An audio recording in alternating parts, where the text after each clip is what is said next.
Fala, nação atleticana, tudo bem com vocês? O meu nome é Luiz, sejam bem-vindos ao canal Palavra Atleticano. E no vídeo desse sábado a gente vai falar sobre a vitória do Atlético Paranaense sobre o Galo Maringá em partida válida pela quarta rodada do Campeonato Paranaense de 2024. Então fiquem comigo que logo depois da vinheta a gente volta para falar tudo o que aconteceu nesse confronto.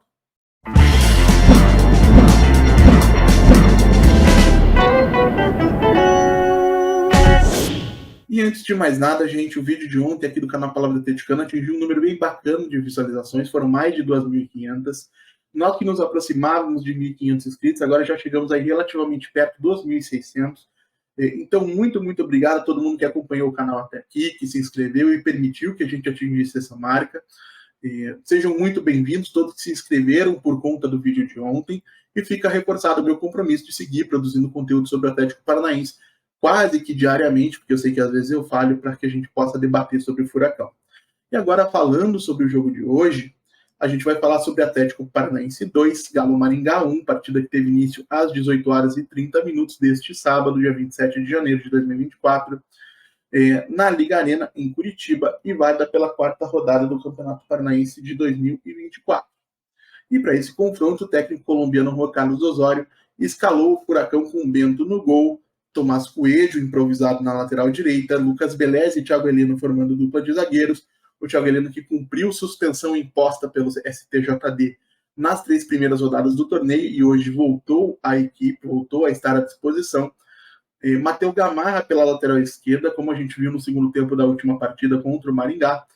No meio de campo, 3 volantes, Hugo Moura, Eric e Alex Santana. E à frente a gente teve Romeu Benítez como ponta direita, Julimar no comando do ataque mais uma vez e Jader no lado esquerdo. E um primeiro tempo que não foi muito bom para nós, tá, gente? Apesar de ter aberto o placar cedo e um cruzamento do Tomás Coelho completado pelo Julimar na área do Galo Maringá, o Atlético teve dificuldade para criar e que cedeu muitos espaços. Em relação à dificuldade para criar, eu acredito que isso passa pela escolha dos meio-campistas para essa partida. O trio formado por Hugo Moura, Eric e Alex Santana não tem como principal qualidade a capacidade de circular a bola e de quebrar as linhas adversárias com passes.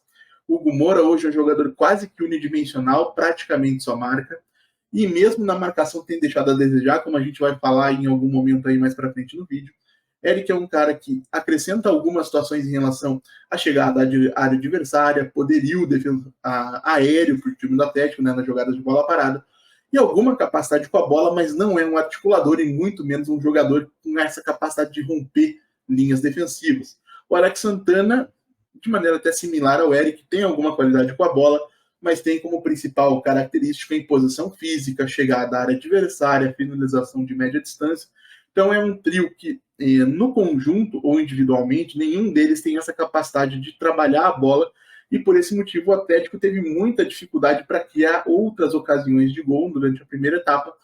E é o que a gente pôde ver com muita frequência foi o Atlético circulando a bola por fora, ela acabando sendo cruzada na área de maneira pouco organizada e de maneira principalmente pouco produtiva. Em relação à parte defensiva, a ceder espaços, passa pela escolha dos laterais, lógico. O Osório optou pelo Tomás Coelho improvisado na direita. A gente sabe que nesse momento o Atlético não conta com o Léo Godoy, que se recupera de um probleminha físico, deve voltar a estar à disposição meio logo, mas por hora era Madison ou Tomás Coelho. Então o Osório dessa vez optou pelo Tomás Coelho, e na lateral esquerda mais ou menos de maneira similar, porque nesse começo de temporada o Atlético não conta com o Lucas Esquivel, que disputa o torneio pré-olímpico da Conmebol com a seleção da Argentina, e nem com o Fernando, que segue se recuperando de uma lesão séria que ele sofreu no joelho. Então é Vinícius Cauê ou alguém improvisado, e esse alguém improvisado hoje foi o Matheus Gamarra, porque essa posição de lateral esquerdo ele já ocupou em outros momentos da carreira, inclusive é um zagueiro canhoto.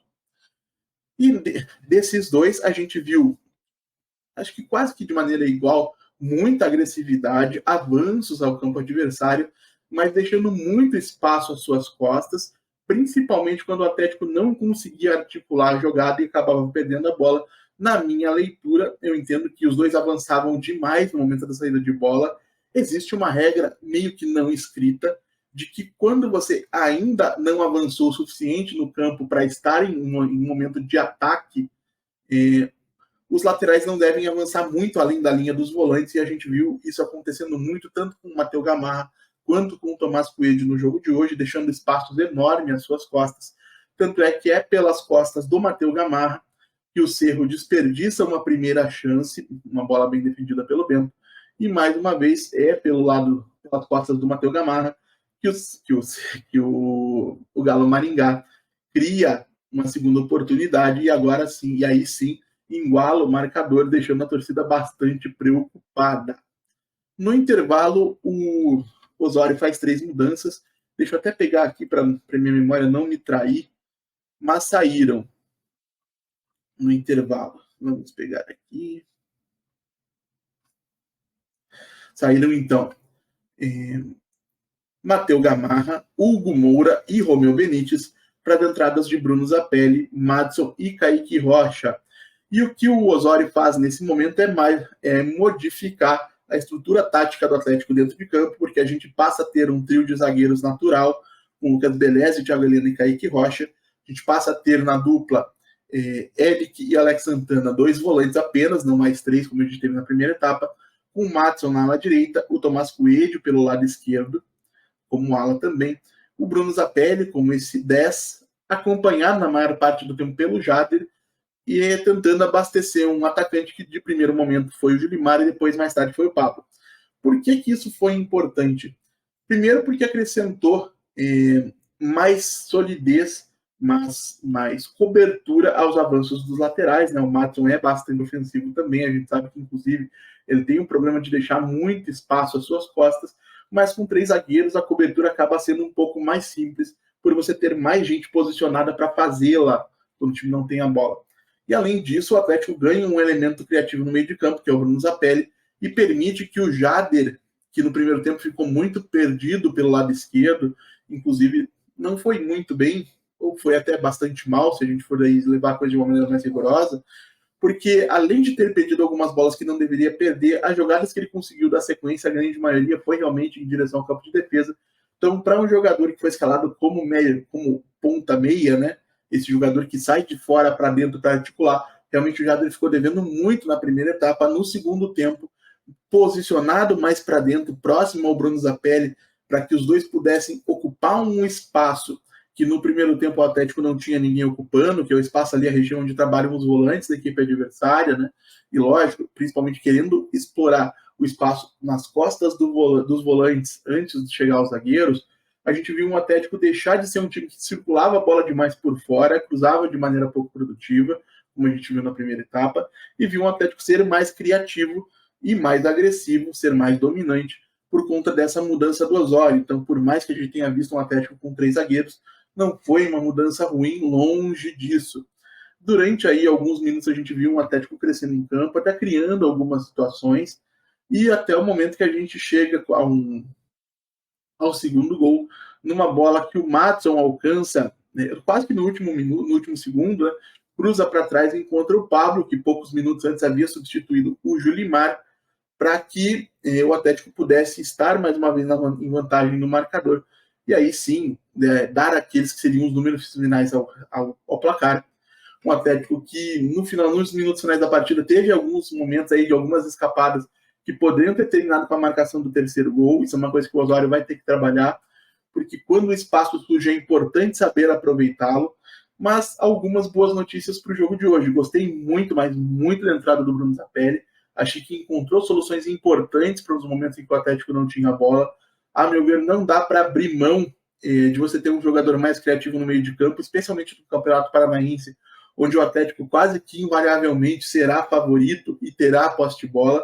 Então, se a gente não tem o Christian, porque ele tem mais 2 partidas de suspensão para cumprir, se a gente não tem o Dudu, porque o elenco da Copa São Paulo recebeu folga e só deve ser reavaliado na volta desse período de descanso, o Zapelli é elemento quase que deveria ser um elemento quase que invariável nesse meio de campo, até para que ele possa ganhar ritmo de jogo, confiança e se desenvolver a ponto de apresentar o tipo de protagonismo que o Atlético espera dele nessa temporada. É um jogador com um potencial gigantesco, que eu torço para que realmente consiga dar esse salto e ser essa referência que o Atlético imagina que ele possa ser.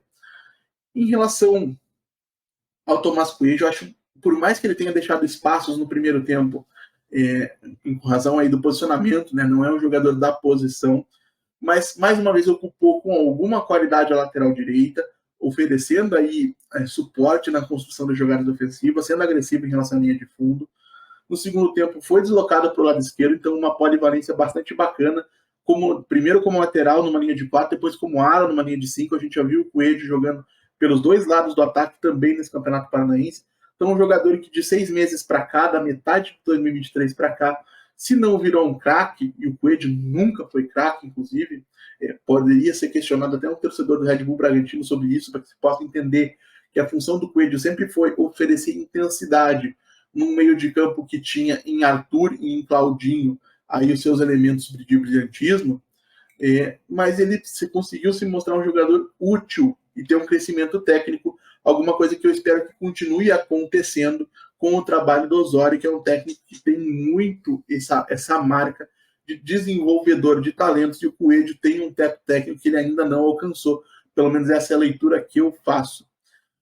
Vale a gente destacar o Pablo, não só pelo gol da vitória, mas principalmente pela forma como ele mais uma vez se dispõe a ocupar uma posição que não é dele, né? Quando o Alex Santana só sente ali dores no joelho e acaba deixando o gramado, o Pablo entra para fazer uma posição de segundo volante que eu não vou dizer que ele nunca fez na carreira, porque o Pablo fez tantas posições que talvez esteja sendo injusto, mas uma posição que não é natural e nem recorrente para ele, um cara que é extremamente identificado, que é uma referência em termos de liderança dentro do grupo.